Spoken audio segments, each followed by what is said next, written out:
আমাদের সবচেয়ে বড় আশা, সবচেয়ে বড় আশা আকাঙ্ক্ষা সেটি হচ্ছে জান্নাতে প্রবেশ করা। আর আল্লাহ সুবহানাহু ওয়া তাআলা বলে দিয়েছেন, হে বান্দা লা তাকনাতু মির রাহমাতিল্লাহ, তুমি ব্যভিচার করেছো, তুমি মদ পান করেছো, তুমি নামাজ ছেড়ে দিয়েছো, তোমার সব গুনাহ মাফ হয়ে যাবে, শর্ত একটাই, তোমার খাঁটি দিলে তওবা করতে হবে। কেননা আত্তাহামদুলিমান কদ্দারা খায়রান ওয়া খাবালা, আলহামদুলিমান কদ্দারা খায়রান ওয়া খাবালা, والشكر لمن صور حسنا وجمالا، والشكر لمن صور حسنا وجمالا، فرد صمد عن صفة الخلق بريئون، فرد صمد عن صفة الخلق بريئون، رب عزلي خلق الخلق كمالا،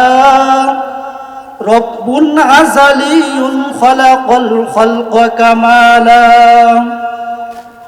لا ضد ولا ند ولا حد لمولاه، لا ضد ولا ند ولا حد لمولاه، الآن كما كان ولم يلق زوالا، الآن كما كان ولم يلق زوالا।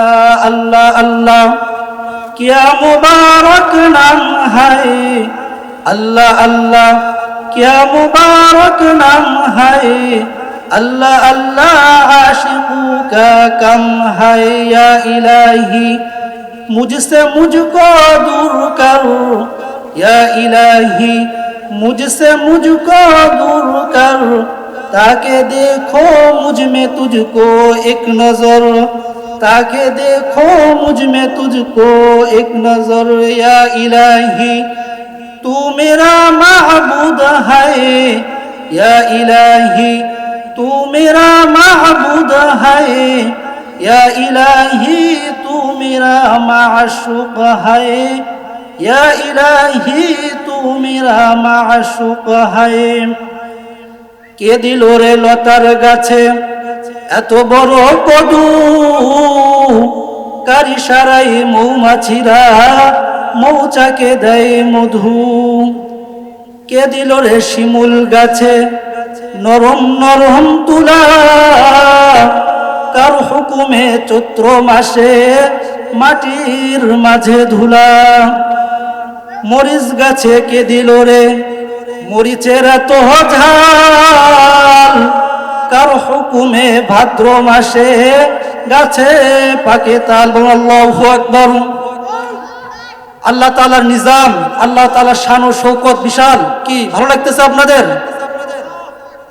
আচ্ছা মানুষ বলো দেখি, রাত্রি কেন কালো, সূর্যমণি কোথায় থেকে পেল এত আলো, পশু পাখি কয় না কথা, মানুষ কেন কয়, আচ্ছা মানুষ বলো দেখি কেমন করে তা হয়। আল্লাহু আকবার। দুধ কেন এত সাদা, মরিচ কেন ঝাল, দুধ কেন এত সাদা, মরিচ কেন ঝাল, আমগুলো সব পাকলে পরে কেমনে হয় তালান। আল্লাহু আকবার। কি আল্লাহ তাআলার নিজাম অনেক সুন্দর না? ডিমগুলো সব দেখতে একই, পার্থক্য নেই মোটেও, সাদা কালো বাচ্চাগুলো কেমন করে ফোটে।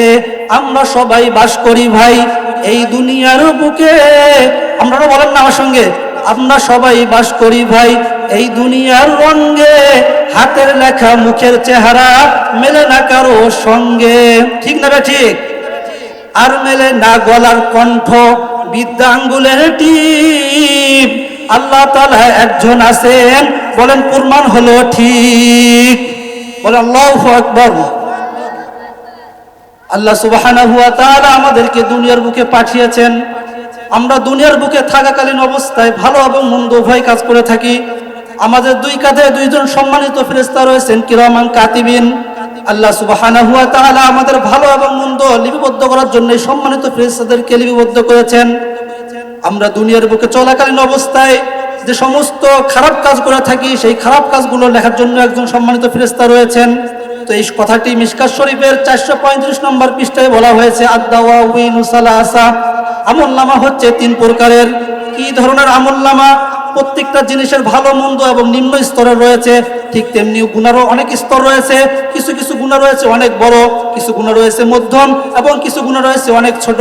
তো মিশকাত শরীফের মধ্যে এসেছে আদ-দাওয়াউনু সালাসা, যে আমলনামা হচ্ছে তিনটি আমলনামা এমন রয়েছে যে একটার পর একটা স্তর বাই স্তর রয়েছে। সর্বপ্রথম যে স্তরটি রয়েছে সেটি হচ্ছে দিওয়ানুল্লাহ ইয়াগফিরুল্লাহ, এমন একটি আমলনামা যে আমলনামাটি আল্লাহ তাআলা এর মধ্যে যে গুনাহগুলো করা হয়ে থাকে সেই সমস্ত গুনাহ আল্লাহ তাআলা কখনোই মাফ করবেন না। এই সম্পর্কে আল্লাহ রাসূল সাল্লাল্লাহু আলাইহি ওয়াসাল্লাম বলেছেন, সেটি কি? আল ইশরাকু বিল্লাহ, এমন একটি আমলনামার গুনাহ যা আল্লাহ তাআলার সঙ্গে কাউকে শিরিক করা। শিরিক এমন একটি মারাত্মক গুনাহ যা আল্লাহ তাআলা এই শিরিকের কখনোই মাফ করবেন না। কেননা স্বয়ং আল্লাহ সুবহানাহু ওয়া তাআলা সূরাতুন নিসার 116 নম্বর আয়াতে ইরশাদ করেছেন, ইন্নাল্লাহা লা ইয়াগফিরু আন ইউশরাকা বিহি ওয়া ইয়াগফিরু মা দুনা যালিকা লিমান ইয়াশা ওয়া মান ইউশরিক বিল্লাহি ফাকাদ দাল্লা দালালাম বাঈদা। আল্লাহ তাআলা নিশ্চয়ই কখনোই মাফ করবেন না যারা আল্লাহ তাআলার সঙ্গে শরীক করেন। এছাড়া আল্লাহ তাআলা যাকে ইচ্ছা মাফ করতে পারেন, তবে যারা এত সতর্ক থাকা সত্ত্বেও আল্লাহ তাআলার সঙ্গে কাউকে শিরিক করে এরা সুদূর ভ্রান্তির মধ্যে পতিত রয়েছে। কেননা হাদিসের স্তর যেগুলো রয়েছে সবচেয়ে উচ্চ স্তরের হাদিস হচ্ছে হাদিসে কুরসি। সেই হাদিসে কুরসির মধ্যে আল্লাহ সুবহানাহু ওয়া তাআলা তার প্রিয় হাবিবকে জানিয়ে দিয়েছেন, ইয়া ইবনু আদম লাউ আন্নাকা আতাইতানি বিকিরাবিল আরদি খাতায়া সুম্মা লাকিতানি লা তুশরিকু বি শাইআ লা আতাইতুকা বিকিরাবিহা মাগফিরা। হে বনি আদম, তুমি আসমান এবং জমিনের ফাঁকা স্থান পরিমাণ যদি গুনাহ নিয়ে আমার সামনে দণ্ডায়মান হও, আর এর মধ্যে যদি শিরকের কোনো গুনাহ না থাকে, আমি আল্লাহ স্বয়ং তোমাকে ওয়াদা দিচ্ছি, আমি তোমার কাছে ওয়াদাবদ্ধ হচ্ছি, আমি স্বয়ং আল্লাহ তাআলা তোমার গুনাহের জন্য, তোমার এই পাপের জন্য ক্ষমা করার জন্য আমি অপেক্ষায় থাকবো। কিন্তু শর্ত হচ্ছে একটাই, সেটি হচ্ছে আল্লাহ তাআলার সঙ্গে কাউকে শিরিক করা যাবে না। কেননা শিরিক এমন একটি বিষয় আল্লাহ তাআলা এবং বান্দার হকের মধ্যে সম্পৃক্ত রয়েছে। কেননা আমরা জানি আমাদের প্রত্যেকের একজন পিতা রয়েছে। আমরা যদি আমাদের পিতাকে পিতা না বলে অন্য কাউকে পিতা বলি, তাহলে আমাদের বাপ যেমন সহ্য করতে পারবেন না, ঠিক যেমনি ভাবে আল্লাহ সুবহানাহু ওয়া তাআলা আমাদের সৃষ্টিকর্তা, সেই সৃষ্টিকর্তাকে আল্লাহ বলে না দেখে যদি আমরা অন্য নিজের হাতে গড়া প্রতিমাগুলোকে মাবুদ হিসেবে গ্রহণ করি, তাহলে আল্লাহ তাআলা সহ্য করতে পারেন না। এই বিষয়ে হযরতে মুআজ বিন জাবাল রাদিয়াল্লাহু তাআলা আনহু থেকে একটা হাদিস বর্ণনা এসেছে এভাবে যে নবী করিম সাল্লাল্লাহু আলাইহি ওয়াসাল্লাম হযরতে মুআজ বিন জাবাল রাদিয়াল্লাহু তাআলা আনহুকে নিয়ে একত্রে আরোহণ করতেছিলেন। রাসূল করিম সাল্লাল্লাহু আলাইহি ওয়াসাল্লাম ছিলেন সামনে এবং হযরতে মুআজ বিন জাবাল রাদিয়াল্লাহু তাআলা আনহু ছিলেন তার পিছনে। তাদের মাঝে দূরত্ব কোনো ছিল না। তখন রাসূল করিম সাল্লাল্লাহু আলাইহি ওয়াসাল্লাম হযরতে মুআজ বিন জাবাল রাদিয়াল্লাহু তাআলা আনহুকে উদ্দেশ্য করে বলেন, ইয়া মুআজ, মা হাল তাদরি মা হাক্কুল্লাহি আলাল ইবাদি ওয়া মা হাক্কুল ইবাদি আলাল্লাহ। হে মুআজ, তুমি কি জানো, তুমি কি বলতে পারো যে বান্দার উপর আল্লাহর কি হক রয়েছে এবং আল্লাহ তাআলার উপর বান্দার কি হক রয়েছে? এর উত্তরে হযরতে মুআজ বিন জাবাল রাদিয়াল্লাহু তাআলা আনহু বলেন, আল্লাহু ওয়া রাসূলুহু আ'লাম। হে নবী, এর উত্তর আপনি আপনার রবেই ভালো জানেন। তখন নবী করিম সাল্লাল্লাহু আলাইহি ওয়াসাল্লাম বলেন, ফা ইন্না হাক্কুল্লাহি আলাল ইবাদি আন ইয়া'বুদুহু ওয়া লা ইউশরাকু বিহি শাইআ ওয়া ইবাদুল হক্কি আলাল্লাহ আল্লা ইউআযযিবা মান লা ইউশরিকা বিহি শাইআ। হে মুআজ, তুমি জানো, তুমি ভালো করে বুঝতে পারো যে আল্লাহ তাআলার উপর বান্দার হক এই যে বান্দা আল্লাহ তাআলার ইবাদত করবে এবং আল্লাহ তাআলার সঙ্গে কাউকে শিরিক করবে না। আর বান্দার উপর আল্লাহ তাআলার হক এই যে বান্দা আল্লাহ তাআলার ইবাদত করবে এবং আল্লাহ তাআলার সঙ্গে কাউকে শিরিক করবে না। এবং বান্দার উপর আল্লাহ তাআলার হক এই যে আল্লাহ তাআলা বান্দাকে আযাবের সম্মুখীন করবে না যদি বান্দা আল্লাহ তাআলার ইবাদত করে এবং কাউকে তার সঙ্গে শরীক না করে। প্রিয় মুসলমান ভাইরা আমার, কিন্তু আফসোসের বিষয়, আমরা মুসলমানরা মনে করি শুধু ইহুদি, খ্রিস্টান, বৌদ্ধ এরাই যদি মুসলমান, এরাই শুধু মনে আল্লাহ তাআলার সঙ্গে কাউকে শিরিক করে। কিন্তু না না না, শিরিকের বিভিন্ন প্রকার ভেদ রয়েছে। আমরা যারা মুসলমান রয়েছি, আমাদের মুসলমানের মধ্যে থেকে অনেকে অনেক শিরিক করে থাকে। যেমন শিরিক বলা হয় থাকে শিরিক দুই প্রকার, শিরিক ফিল আমল, আরেকটি হচ্ছে শিরিক ফিল আকীদা। আমরা সকলে আমল করি ঠিকই, কিন্তু আল্লাহ তাআলার জন্য করি না, এই কথাটাই হচ্ছে শিরিক। ফিল আমলের মধ্যে পড়ে। যেমনটি হাদিসের মধ্যে বর্ণনা এসেছে যে নবী করিম সাল্লাল্লাহু আলাইহি সাল্লাম বলেন যে কাল কিয়ামতের দিবসে আল্লাহ সুবহানাহু ওয়া তাআলা তিন ধরনের ব্যক্তিকে ডাকবেন। সর্বপ্রথম ডাকা হবে ওই আলেমকে যাকে আল্লাহ তাআলা দুনিয়ার বুকে অনেক জ্ঞান গরিমা দান করেছিলেন।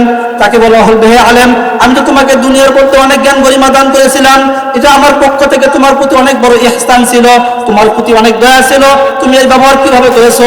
তখন আলেম ব্যক্তি বলবে, হে আল্লাহ, আপনার দেওয়া আলেমকে আমি বিভিন্ন ছাত্র পড়িয়েছি, বিভিন্ন মাদ্রাসায় গিয়ে তাদেরকে শিক্ষাদান করেছি এবং বিভিন্ন কনফারেন্সে গিয়ে তাদের সামনে বক্তব্য পেশ করেছি। আল্লাহ তাআলা বলবে, তুমি করেছো ঠিকই, কিন্তু আমার জন্য করো নাই। তোমাকে মানুষ বড় ওয়াইজিন বলবে, তোমাকে বড় আলেম বলবে, এই জন্য করেছো, তাতে তুমি দুনিয়ার বুকে বদলা পেয়ে গিয়েছো, সুতরাং আজ আমার কাছ থেকে তোমার কোনো বদলা নেই। এরপর ডাকা হবে সেই বীর মুজাহিদকে যাকে আল্লাহ সুবহানাহু ওয়া তাআলা দুনিয়ার বুকে বিভিন্ন যুদ্ধের ময়দানে অংশগ্রহণ করার সুযোগ করে দিয়েছিল। তাকে ডাকা হবে, হে বীর মুজাহিদ, আমি তোমাকে অনেক শক্তি দিয়েছিলাম, দুনিয়ার বুকে তুমি আমার পতাকাকে বুলন্দ করেছিলে, বলো তুমি এই শক্তি কিভাবে ব্যয় করেছো? তখন বলবে, হে আল্লাহ, আপনার দেওয়া শক্তিকে আমি কাজে লাগিয়ে দিনকে বুলন্দ করার জন্য, নিজের জানকে কুরবানি করার জন্য, ইসলামের পতাকাকে, ইসলামের ঝান্ডাকে আমি বুলন্দ করার জন্য কাফের মুশরিকদের সঙ্গে আমি লড়াই করেছি, অনেক কাফেরকে হত্যা করে আমি তাদেরকে জাহান্নামে পাঠিয়ে দিয়েছি। তখন আল্লাহ তাআলা বলবে, তুমি ঠিকই বলেছো, কিন্তু এগুলো তো আমার জন্য করো নাই, তুমি এগুলো করেছো মানুষকে দেখানোর জন্য।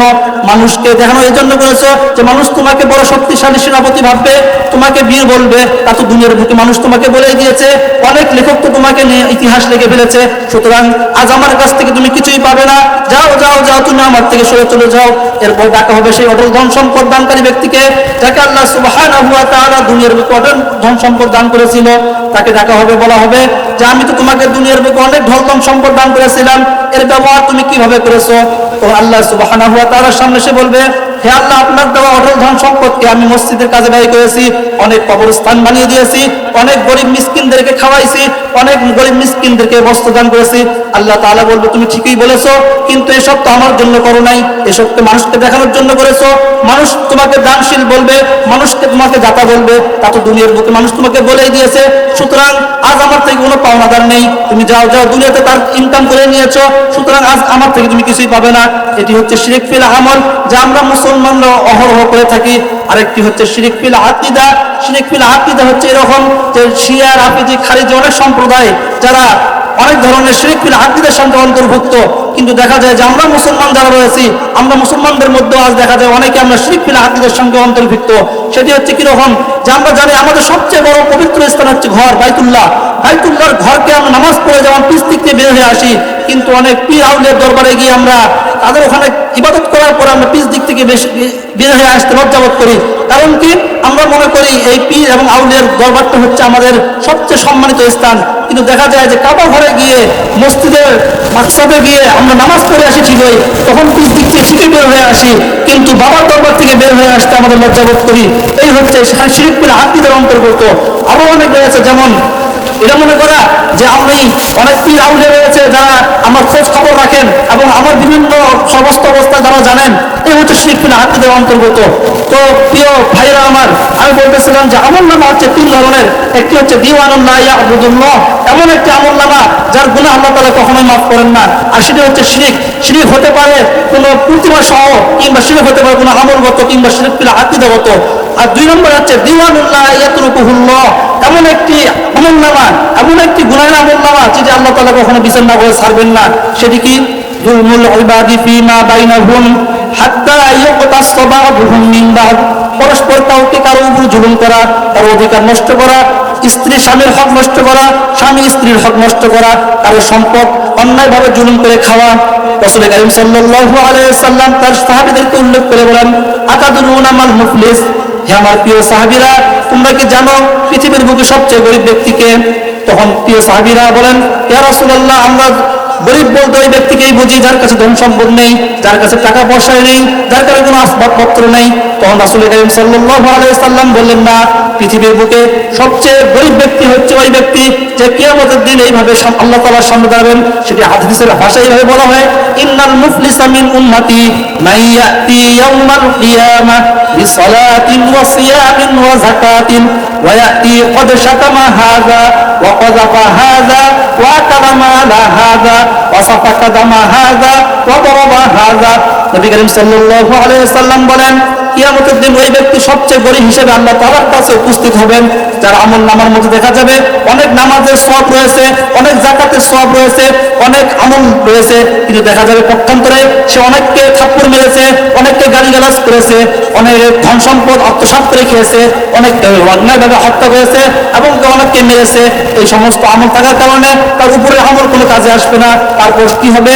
ফাইয়ুতা হাযা মিন হাসানাতিহি ওয়া হাযা মিন হাসানাতিহি ফাইন ফানাইতা হাসানাতুহু ক্বাবলা আন ইউকযা মা আলাইহি উখিযা মিন খাতায়াহুম ফাতুরিহাত আলাইহি ওয়া তুরিহা ফিন-নার। এই সমস্ত ব্যক্তিকে যারা অন্যের পর হক নষ্ট করে খেয়েছে, কারো উপর অত্যাচার করেছে, জুলুম করেছে, তো কিয়ামতের দিন দেখা যাবে তার আমল কেটে কেটে সেই ব্যক্তিকে দেওয়া হবে। কাটতে কাটতে কাটতে যখন তার আমল শেষ হয়ে যাবে, তারপরে যদি কোনো পাওনাদার থেকে থাকে, তখন পাওনাদারের গুনাহ সমস্ত তার আমল নামার মধ্যে তাকে জাহান্নামে পাঠিয়ে দেওয়া হবে। তাই বলি যে দুনিয়ার বুকে, দুনিয়ার শক্তির দাপটে তার উপর জুলুম করা যাবে না, তার উপর অন্যায় অবিচার করা যাবে না। যদি কোনো ব্যক্তির উপর ঘুষ নিয়ে থাকেন, কোনো ব্যক্তি সুদ খেয়ে থাকেন, এমনকি দোকানদারের কোনো যদি হক মেরে খেয়ে থাকেন, তা পরিশোধ করতে হবে, নতুবা তার কাছ থেকে মাফ চেয়ে নিতে হবে। নতুবা আল্লাহ তাআলার কাছে যতই আপনি তাহাজ্জুদ করে নামাজ পড়ে কান্নাকাটি করেন না কেন, যতই আপনি সারাদিন সিজদায় পড়ে কান্নাকাটি করেন না কেন, আল্লাহ সুবহানাহু ওয়া তাআলা মাফ করবেন না। কারণ এটি স্বয়ং আল্লাহ সুবহানাহু ওয়া তাআলার সাথে সম্পৃক্ত। যেমন রাসূল কারীম সাল্লাল্লাহু আলাইহি ওয়াসাল্লাম মিশকাত শরীফের হাদিসে এনেছেন, আল মুসলিমু মান সালিমাল মুসলিমুনা মিন লিসানিহি ওয়া ইয়াদিহি। প্রকৃতপক্ষে খাঁটি মুসলমান তো ওই ব্যক্তি যার জবান দ্বারা, তার হাত দ্বারা, অঙ্গ প্রত্যঙ্গ দ্বারা অন্য ব্যক্তি মুসলমান নিরাপদ থাকে। এই জন্য আপনাকে সতর্ক থাকতে হবে, যাতে করে আপনার আত্মীয় স্বজন, পাড়া প্রতিবেশী এবং দেশের জনগণ যেন আপনার থেকে কোনো ধরনের ক্ষতির সম্মুখীন না হয়। নতুবা আপনি যতই আমল করেন না কেন, আপনি বাইতুল্লাহর ঘরে হাত ধরে যতই আপনি দোয়া করে আসেন না কেন, আল্লাহ সুবহানাহু ওয়া তাআলা আপনার এই আমল কবুল করবে না। 3 নম্বরটি হচ্ছে দিওয়ানুন লা ইয়াগফিরুল্লাহু বিহি, এমন একটি আমল যা আল্লাহ তাআলা চাইলে মাফ করতে পারেন, আল্লাহ চাইলে আযাব দিতে পারেন। এটি স্বয়ং আল্লাহ তাআলার নিজের ইচ্ছাধীন। আল্লাহ চাইলে বান্দাকে পাকড়াও করতে পারেন, আর আল্লাহ তাআলা চাইলে বান্দাকে ছেড়ে দিতে পারেন। সেটি কি? যুলমুল ইবাদি ফীমা বাইনাহুম ওয়া বাইনাল্লাহি ফাযাকা ইনশাআ আল্লাহু ইনশাআ তাআযাবাহু। সেটি হলো স্বয়ং আল্লাহ তাআলার ইচ্ছাধীন, যে আল্লাহ তাআলা তার বান্দা তার মনিবের হুকুম আহকামগুলোকে নষ্ট করেছে, এজন্য আল্লাহ তাআলা তার বান্দাকে সম্মুখীন করতে পারে আযাবের, এবং চাইলে তাকে মাফ করতে পারেন। এই বিষয়ে রাসূল কারীম সাল্লাল্লাহু আলাইহি ওয়াসাল্লামের অসংখ্য হাদিস রয়েছে এবং কোরআন কারীমের মধ্যে বলা হয়েছে যে যদি বান্দা যেমন আল্লাহ তাআলা হক নষ্ট কিভাবে করে, যেমন মদ খাওয়া হারাম, কোন ব্যক্তি ভুলবশত মদ পান করেছে, এমনকি ব্যভিচার করা হারাম, কোন ব্যক্তি ব্যভিচার করে ফেলেছে, নামাজ ছেড়ে দেওয়া হারাম, কোন ব্যক্তি নামাজ ছেড়ে দিয়েছে, এমন তো রয়েছে এখানে যারা রয়েছে ফজর, জোহর, আসর, মাগরিব পড়েনি, এমন ইনশাআল্লাহ বলে রেখেছি এসব পড়বো না, এমন রয়েছে যে এগুলো হচ্ছে আল্লাহ তাআলার সঙ্গে সম্পৃক্ত, যে আল্লাহ তাআলার হক আপনি নষ্ট করতেছেন। আল্লাহ তাআলা চাইলে আপনার হককে তিনি মাফও করতে পারেন এবং আপনাকে পাকড়াও করতে পারেন। কেননা সূরাতুত তাহরিমের মধ্যে আল্লাহ সুবহানাহু ওয়া তাআলা বলেছেন, ইয়া আইয়ুহাল্লাযীনা আমানু তুবু ইলাল্লাহি তাওবাতান নাসুহা আসা রাব্বুকুম আন ইউকাফিরা আনকুম সাইয়্যাতিকুম ওয়া ইউদখিলাকুম জান্নাতিন তাজরি মিন তাহতিহাল আনহার। আল্লাহ সুবহানাহু ওয়া তাআলা বলেন, হে মুমিনগণ, তোমরা আল্লাহ তাআলার কাছে আন্তরিকভাবে তওবা নাসুহা করো। তওবা নাসুহা কি? এমন একটি তওবা যার পরে ওই গুনার প্রতি কখনো আপনি নিমজ্জিত না হওয়া, এইভাবে তওবা করতে হবে, যাতে করে এক গুনাহ বারবার না হয়। এমন ভাবে যদি আপনি তওবা করতে পারেন, তো আশা করা যায় যে আপনার রব আপনাকে, আপনার পাপগুলোকে মোচন করে দিয়ে আপনাকে জান্নাতে দাখিল করবে, যার তলদেশে রয়েছে প্রবাহিত নদী। আল্লাহ সুবহানাহু ওয়া তাআলা দুনিয়ার সমস্ত মানুষকে ডেকে এমন আহ্বান করেন যে তোমরা যদি খাঁটি দিলে তওবা করতে পারো, তো আল্লাহ সুবহানাহু ওয়া তাআলা তার যে হক নষ্ট করেছেন, তওবা করেছেন, এই জন্য আল্লাহ সুবহানাহু ওয়া তাআলা সেগুলো মাফ করতে পারে। কেননা হাদিস শরীফের মধ্যে রয়েছে, তুবা লিমা উতিদা ফি সহিফাতিহি ইস্তিগফারান কাসীরা। কিয়ামতের দিন সবচেয়ে ধন্যবাদ, সবচেয়ে সুসংবাদ ব্যক্তি ওই ব্যক্তির জন্যই যার আমলনামার মধ্যে সবচেয়ে বেশি ইস্তেগফার দেখা যাবে। কেননা মানুষ, আদম সন্তান, তারা গুনাহ করে নিজের ইচ্ছায় করে না, শয়তানের ধোঁকায় পড়ে থাকে। যেমন হাদিসের মধ্যে রয়েছে, কুল্লু বানি আদম খাত্তা ওয়া খায়রুল খাত্তাইনা আত-তাওয়াবুন।